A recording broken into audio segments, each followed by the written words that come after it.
Welcome to the Tech Egg. Don't get scrambled. Enjoy the video. You start by verifying the SD card and device are ready. Check capacity and run a quick error scan, then format only if needed to the expected file system. Enable developer options and USB debugging so you can access app folders reliably. This prevents permission issues later.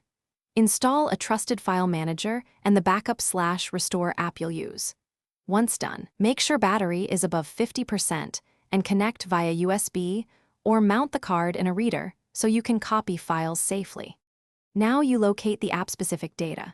Navigate to /android/data and /android/ob on the SD card or internal storage. Some apps store config in private folders, so check for hidden files. Copy whole folders, do not cherry-pick files, and preserve the folder structure and permissions when your tool supports it, because apps expect exact paths. Once copying finishes, verify integrity with checksums, file counts, or size comparisons so you know the transfer is complete.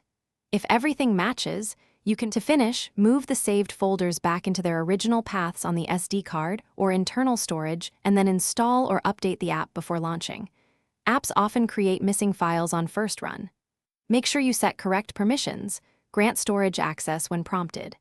If the app misbehaves, clear cache and app data, re-import the files, and reboot the device. This forces a clean initialization.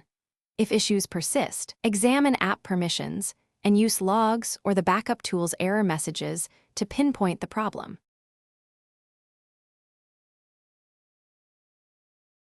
Thanks for watching. Consider subscribing if I helped unscramble your problems.